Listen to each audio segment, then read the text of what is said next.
My name is Heather Farquhar. This is for 1235 presentation on opioid addiction in pregnant women and treatment with buprenorphine. So,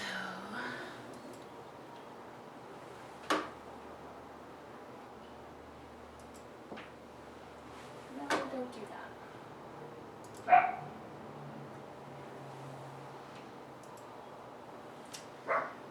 Alright, so for the topic, opioid use disorder is an ongoing problem in the U.S. Pregnant women, my age group is pregnant women of childbearing age who suffer from opioid use disorder. The amount of opioid deaths have increased 4 times from about 8,000 in 1999 to over 30,000 in 2015. And the overdose deaths that are caused by opioids account for 63% of all overdose deaths. The treatment for pregnant women with opioid use disorder is with buprenorphine. They also do methadone, but I will show you in this presentation that buprenorphine has been proven to be more superior and safer for pregnant women. Opioid use disorder in pregnancy is rising, and it is increasing the risk of maternal and fetal morbidity. And almost 30% of pregnancies complicated with opioid use disorder end in preterm birth. So it's a significant risk.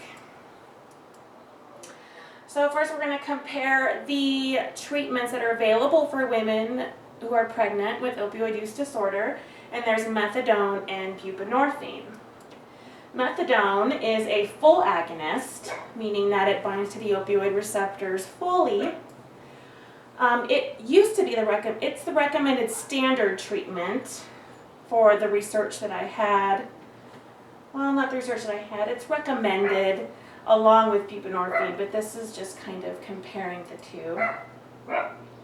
The problem with methadone is that neonates have more incidence of neonatal abstinence syndrome, meaning after they're born, they have marked withdrawal symptoms. They had more with methadone than buprenorphine. Neonates also required more treatment for neonatal abstinence syndrome than those treated with buprenorphine. Buprenorphine is a partial agonist-antagonist. Random controlled trials have demonstrated that buprenorphine to contribute to superior neonatal outcomes when compared to methadone. So buprenorphine has been shown to be proven to be better than methadone when it comes to the outcome for neonates. Infants had less neonatal abstinence syndrome and required less treatment for it, and usually had shorter hospital stays when compared with methadone. So our learners, the patient population is going to be pregnant women of childbearing age who use opioids illicitly.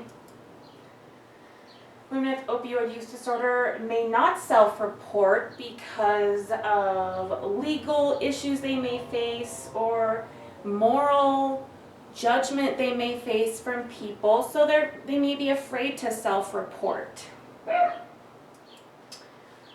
So assessing the clients for opioid use disorder is going to involve the interviewing process.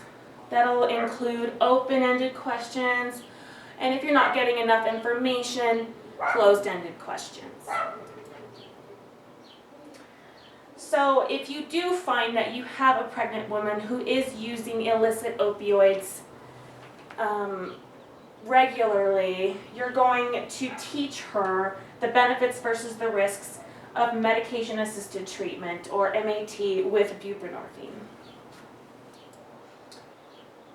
So there were also some disparities I discovered in the research that I was using, disparities that were discovered between pregnant women who use methadone for medication-assisted treatment, and those who use buprenorphine, and we'll discuss that later on in the slide. So I have a case study. Sylvia G. is a Caucasian 25-year-old female who has been referred to Milagro Clinic from a local midwifery clinic. SG states that she has been addicted to prescription opioids off and on for 10 years. SG states that the last use of her drug of choice was 2 days ago.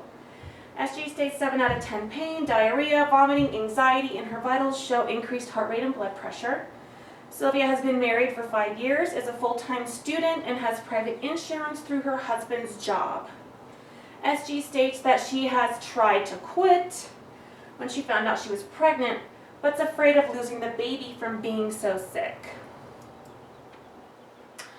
So the disparity that was discovered between methadone and buprenorphine is that the women who were pregnant and took buprenorphine were found to be older, had more education, they were married, they were employed, and they had a history of prescription opioid use.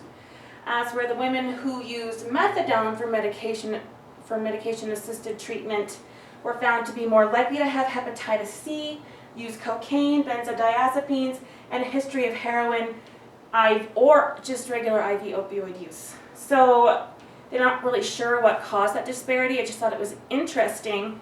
I have a few theories. Just one that buprenorphine, the providers who prescribed it can only have a certain number of patients who were on buprenorphine. I don't think it's that case now, but that could have been the disparity that was going on during this random controlled trial. So my nursing diagnosis for SG would be acute substance abuse withdrawal syndrome related to abrupt cessation of drug of choice, as evidenced by diarrhea, vomiting, increased heart rate, and blood pressure. So for screening, the Milagro Clinic is a clinic that provides comprehensive prenatal care to women with opioid use disorder. And so on her first assessment, her first visit, you would have to be in somewhat of a withdrawal state on your first visit. And so she's complaining of these symptoms of withdrawal. She states that she became addicted to prescription opioids after a back injury, which I think a lot of people had. The Milagro Clinic will assist mothers with buprenorphine during pregnancy. They will assess for the amount of illicit use. They will assess for cravings and triggers for illicit usage. They will notify the patient of mandatory counseling sessions, which are, I believe it said it was 2 per month. And you can teach the client how to overcome cravings and triggers when they happen.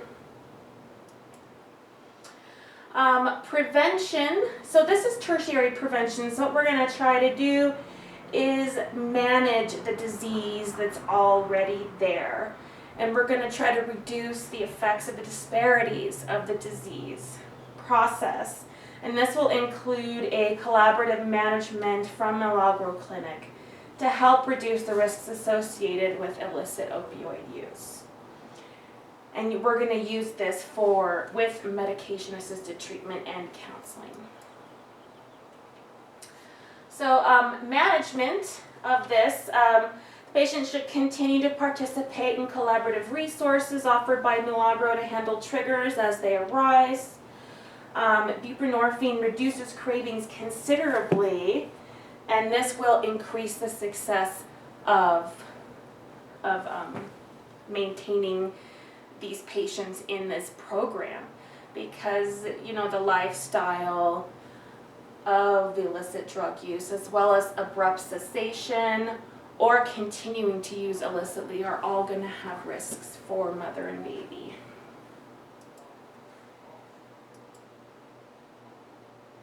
So for evaluation, a specialty clinic nurse can evaluate the patient with continued frequent assessment questions about program participation.